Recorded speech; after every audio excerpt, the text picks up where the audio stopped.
Thank you, Mark. Thank you for the warm welcome and the birthday wishes. I can't think of a better way to begin my birthday because where I am, it's just about 9:35 in the morning. To begin my birthday than practicing with the IJS community. Thank you for having me today.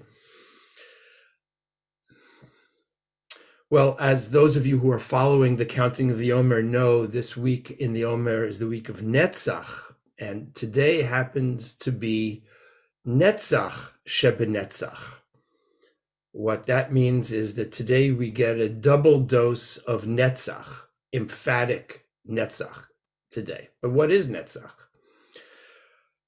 Of all of the Sfirot in the Eitz Chaim, the tree of life, the Zohar, that central book of Jewish mysticism, gives us the least information about or understanding of the Sphira of Netzach and its other side of the coin, Hod. The Hebrew word Netzach is often understood to mean eternity. It can also mean victory or overcoming. What we're told about Netzach in the Zohar is that Netzach is, if you map the Sfirot onto the human body, is related to the right thigh, and Hod is related to the left thigh. The only other piece of information that the Zohar provides us about Netzach is that Netzach and Hod together are the source of prophecy. Now, the right side of the Eitz Chaim, you can actually see it behind me, is the side of boundless flowing energy. And the left side is the side of boundary and containment. Since Netzach appears on the right side, we can surmise that Netzach is also an energy of forceful gushing, galloping, and Hod is the energy of greater structure and containing. My teacher, Reb Zalman Schachter Shalomi of blessed memory, may his memory protect us and continue to teach us, teaches that Netzach is the energy of forcefully striding forward, like a marching band. Hod, its opposite side, is a ballet dancer, elegant, beautiful, with structured, contained movements.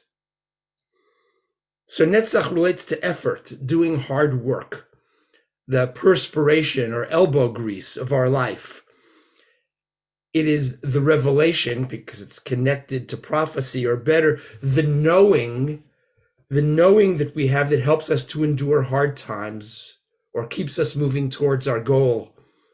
In the context of meditation, it's really right effort that we bring to our practice. In the context of our spiritual lives, it's the inner impetus that impels us to connect with the divine. And in Hasidic terms, it is our chiyut, it is our aliveness and our awakened energy. Whatever the context in which we're making a determined effort, our awakened energy also requires a sustained energy. We have to know how to sustain our efforts in order to reach our goal. So today is Netzach Shebenetzach, Netzach squared. I would like to understand this as it is the day of the effort to touch eternity. The day of the effort to touch eternity, to be a little more emphatic, the effort of all efforts to touch eternal eternity. And I derive this understanding of the energy of this day of the Omer from this week's Torah reading. The Torah reading this week is Emor. It happens to be my bar mitzvah portion, so I feel a pretty strong connection to it. And toward the end of a section dealing with rules of holiness for the Kohanim, the priests, we read this sentence: "You shall not profane my holy name, that I may be sanctified in the midst of the Israelite people." In Hebrew, v'lo techalalu et shem kodshi, v'nikdashti betoch b'nei Yisrael. This issue of that I may be sanctified, God may be sanctified, it is from this very verse that the rabbis of the Talmud derive the central mitzvah of Kiddush Hashem, the sanctification of God's name. Now, rabbinically, the act of Kiddush Hashem refers to any public act that glorifies God. In the old days, we would have said, like helping an older person across the street. Any public act that glorifies God's presence in the world. But in most of Jewish history, the term Kiddush Hashem is most associated with martyrdom. Martyrdom is to die rather than to be forced into conversion or to perform other acts that we should never violate, such as murder or sexual crimes. Martyrdom is referred to as mesirut nefesh. It's an act of self-sacrifice.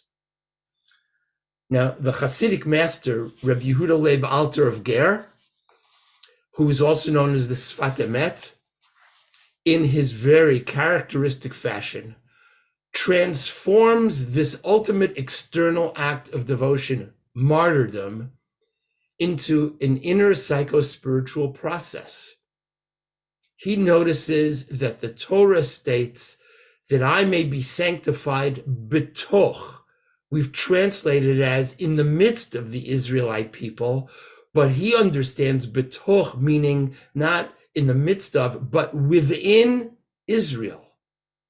Within Israel, within each of us, there is, he teaches, a nekuda pnimit, an inner point, within each individual where divinity dwells. And this is how he says it. He says, the essence of holiness is found within Israel precisely, as our rabbis taught in the Talmud. A person should always see themselves as if the holy resides in their innards, in their abdomen. And the Sfat Emet concludes, the holy can only be found through mesirut nefesh. Mesirut nefesh here does not mean self-sacrifice. It means sacrifice of the self. What is this holy that dwells within? We can call it the soul or our true nature. We could call it the deep heart. We can think of it as the self that is not bound by any story or any image or any thought. Unbounded and infinite, it is Ein Sof, the infinite unbounded oneness.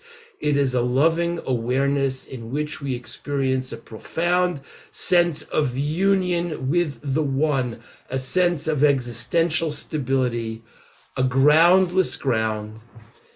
It is Yud He Vav He, it is eternity, unbounded, eternal time and space.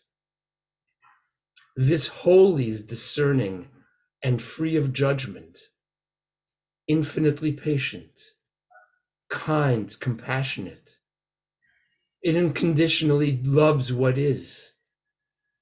The Sfat Emet explains that to touch the inner place where Ein Sof dwells requires the effort of mesirut nefesh. It's an effort, the sacrifice of the ego.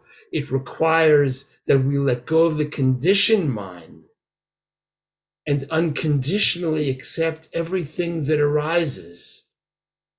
And in that place where we accept unconditionally everything that arises with no judgment, it is in that place that we actually touch loving eternity. And with this, the Sfat Emet invites us to a paradoxical experience of effort. Through the act of mesirut nefesh, of effortful devotion, we let go of the egoic mind and touch that place within where there is no effort at all, where there is only effortless effort. There is only aliveness. So let's prepare ourselves for our practice. Find a posture that allows you to be both relaxed and alert. Feel the weight of the body on the seat. Let's feel ourselves grounded, held by the earth.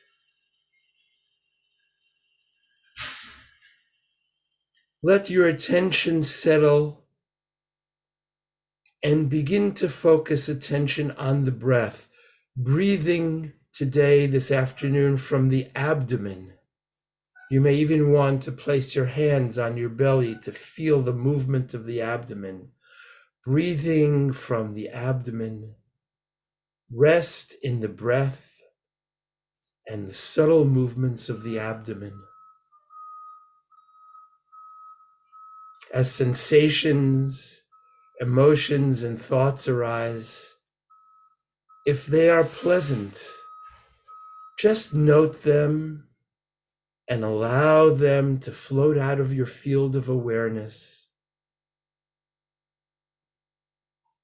And as you rest in the breath and the subtle movements of the abdomen, should you experience any bodily tension or ache or a reactive feeling or an invasive thought or an unwelcome story, should any of these arise, gently inquire of yourself silently.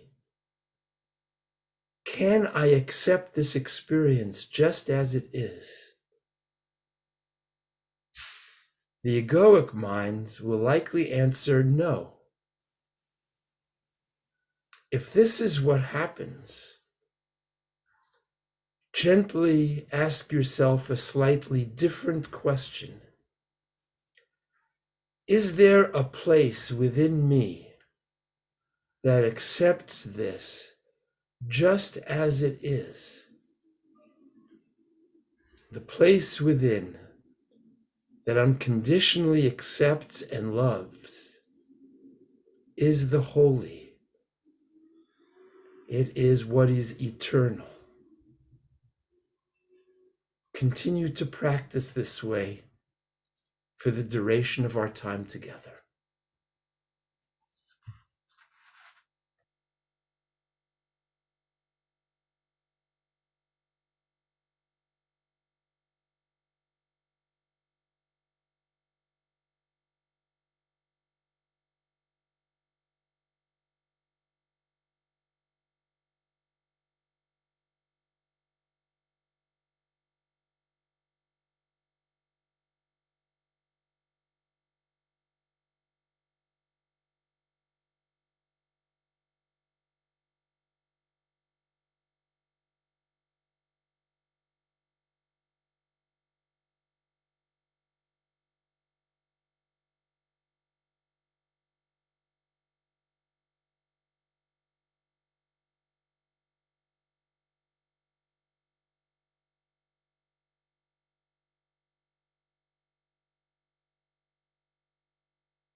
B'Tselem Yah, may we always remember that we are but a single strand in the vast, infinite tapestry of the great mystery.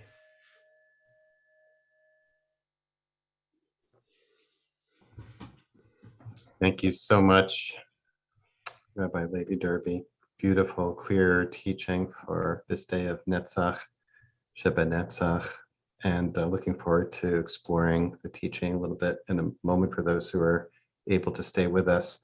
Friends, we seal the practice as we do every day with an opportunity for those who are in mourning or observing yard site, or if it's your custom to participate in Kaddish, to do so. And you're invited to put the name or names of those you're honoring today in the chat box, either now or after we recite Kaddish. If you're not reciting Kaddish, you're invited to stay with your practice, to remain present, form the minyan for those who are, who I invite to join me by rising in body or in spirit to recite Kaddish together. Yitgadal, Yitkadash, Shemei Rabbah, Yamad, Yibrach, Yibukei, V'yamrit Malchutei, Hayekon, Hayekon, Haye B'chol Yisrael, Agala, Zman Kariv, Miru, Yamin, Yehi Shmei Rabbah, Le'olam, Amen, Omaya. Barach Yishtabach Ha'ar V'yitlam V'yitnaseh Har V'yilech V'yilal V'yetavchu Ya'ila Birchata V'shirata V'shbechata V'nechemata Da'amiran Ba'ama V'yimru Shalom Yesh Abarabba V'yachol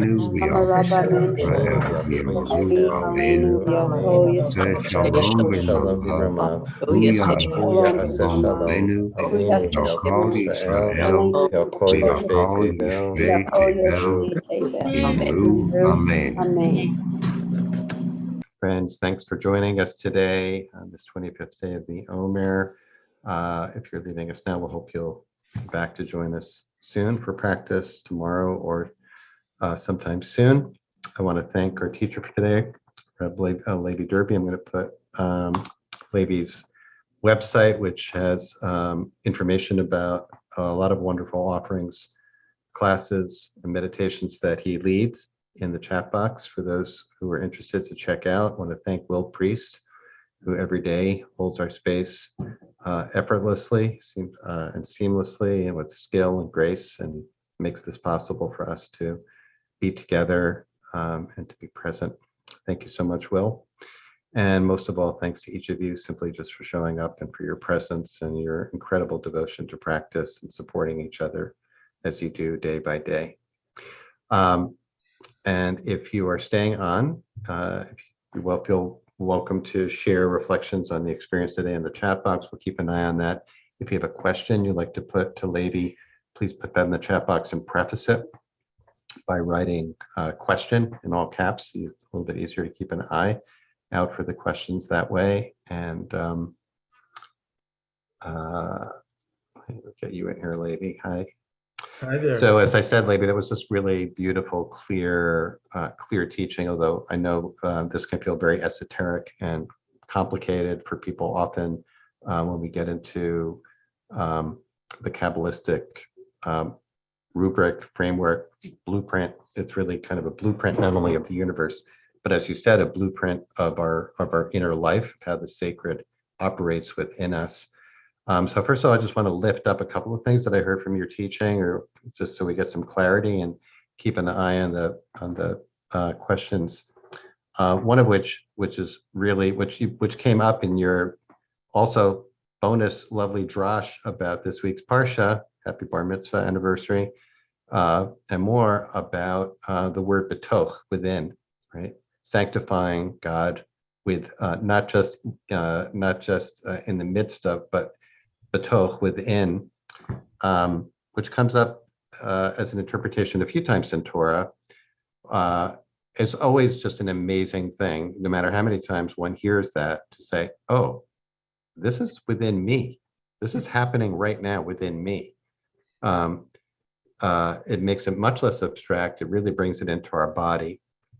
So I just want to lift that up, number one, okay, that these energies we're talking about, each one of us has this within us. So that's number one. But the question slash observation based on what you were teaching is that we have this energy available to us, this, forward marching band, forward impulse to move into the future, to enact in this world.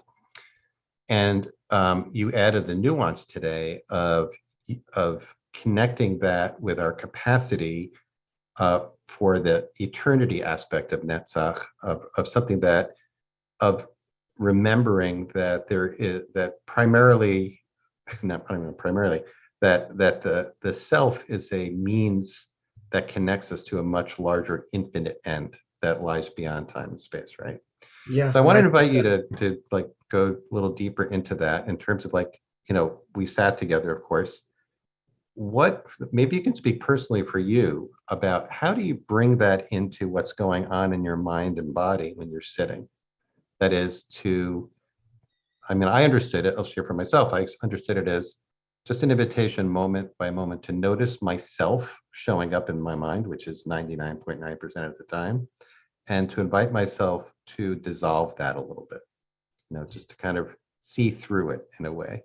So I'm curious what it's like for you, and maybe people will resonate with that, and maybe people will put that in the chat box as well. well, yeah, thank you, Oops. Mark. Thank you for Uh, lifting these things up. okay. And There we it, go. it's really lovely the way you expressed it. For me, the first thing is, as you said, to work at noticing what is arising moment by moment, and to allow that to dissolve without grabbing onto it, and without judging it, and without storifying it, making a story out of it, which my mind is excellent at doing, by the way. Um, but what I have really been working on in my meditation practice for about a year now is allowing is allowing my attention to drop down really into the heart, and then abdomen, uh, and to try and let go, to just be spacious there. This is language that I know how to say. It's not so easy to do, or to even think about what this actually means. But that there is, I think, and I think this is the teaching of the Sfat Emet on the Parsha, there is a space within ourselves where there is just absolute spaciousness. It's that moment when we let go of the egoic mind, everything that is conditioned. And when we go there, it's like a brilliant, radiant light. It's a it is the most peace of any kind of serenity. Um, I only know how to talk about this in kind of paradox, um, but that's really what I work on these days. Attention to the abdomen. The Sfat Emet actually says it comes from the abdomen, the me'ayim, the innards, um, and just allowing myself to be in that place of complete Mm. spacious serenity. But just staying with that for a second, what I heard you say was, in a way, the way I understood it was kind of getting out of the head, really, and more into the body, and the experience of bringing awareness into the body, as opposed to directing the attention towards what's going on in the mind, and am I telling a story, but I say, like, keep coming back to the heart and to the belly or the abdomen. That if we go there, that helps us access what you're describing as this spaciousness.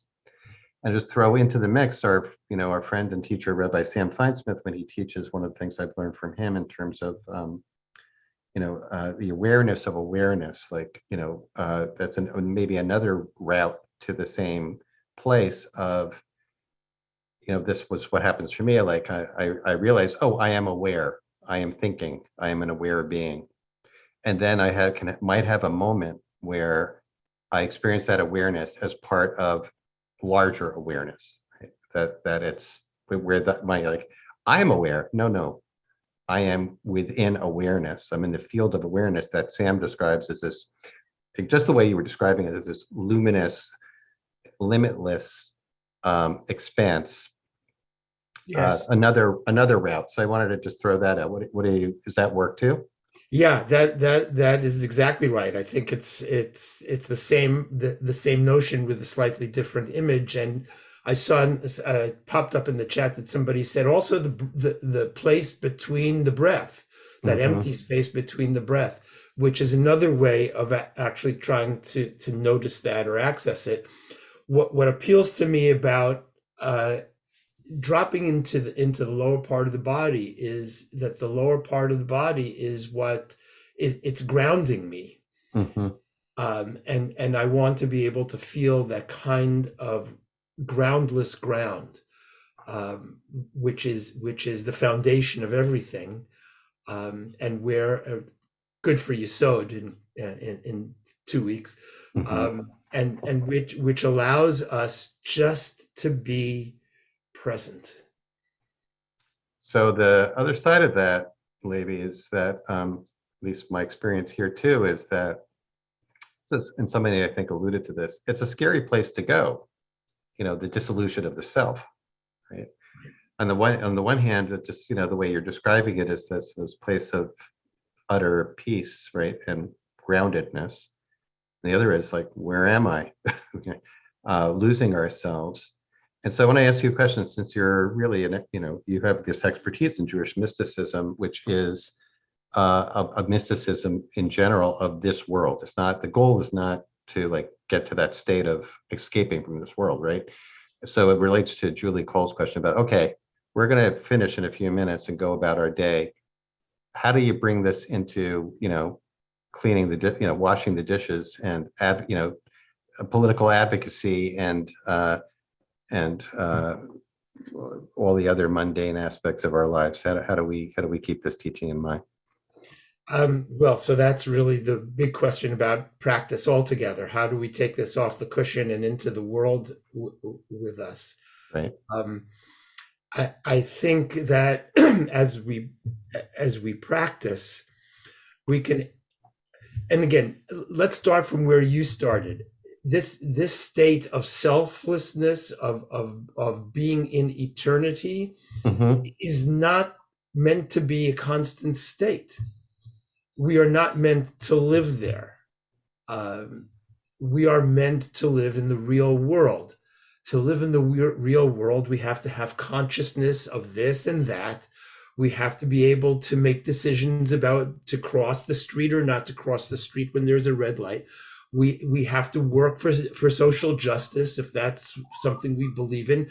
And those are things we have to do.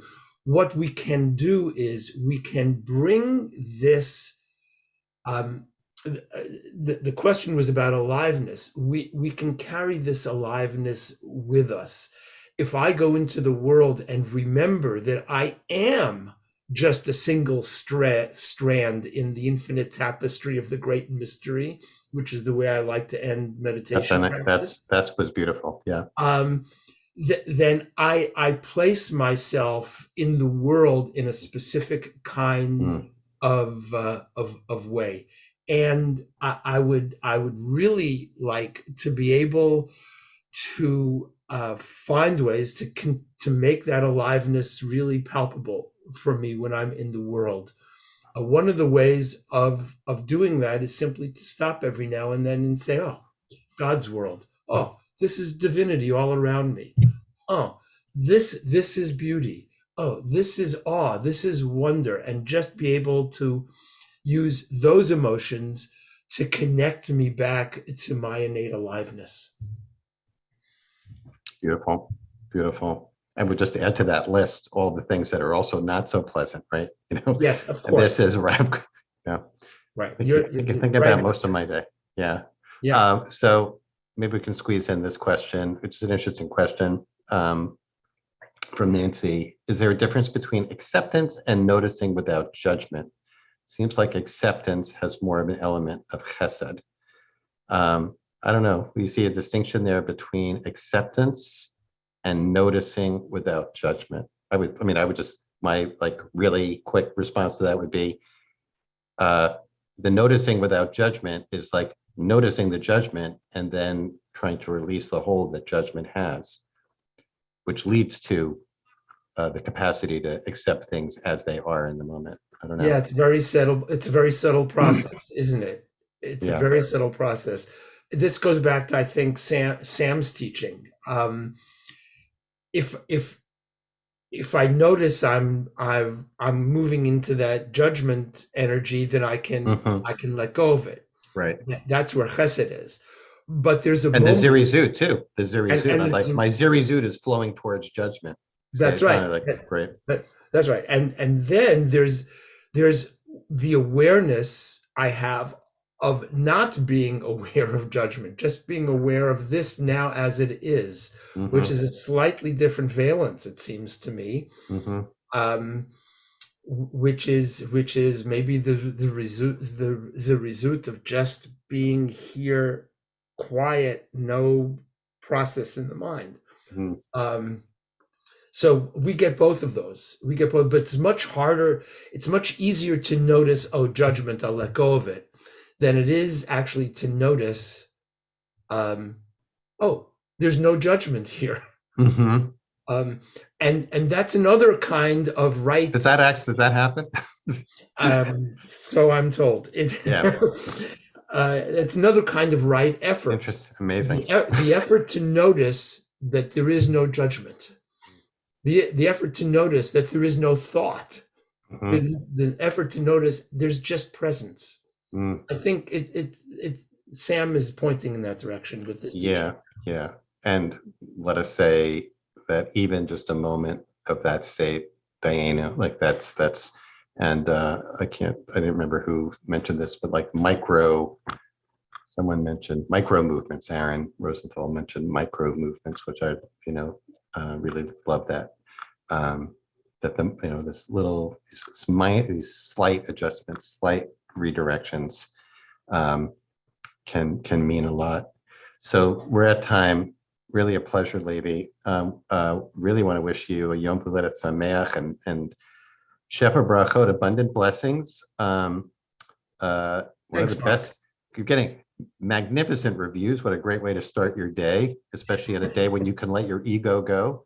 Um, and There was just let's see, Cheryl Shapiro just had a beautiful blessing for you here. I just wanted to repeat that. Oh yeah, happy birthday of your beautiful aliveness. May you celebrate and be filled with joy and wonder. Great blessing for your birthday. That's a beautiful blessing. Thank you, Cheryl. Thanks to all of you for being together today to sit with IJS. And thank you, Mark, for having me. Pleasure. Really wonderful, Lavey. Thank you so much. All right. Hope to see you all tomorrow.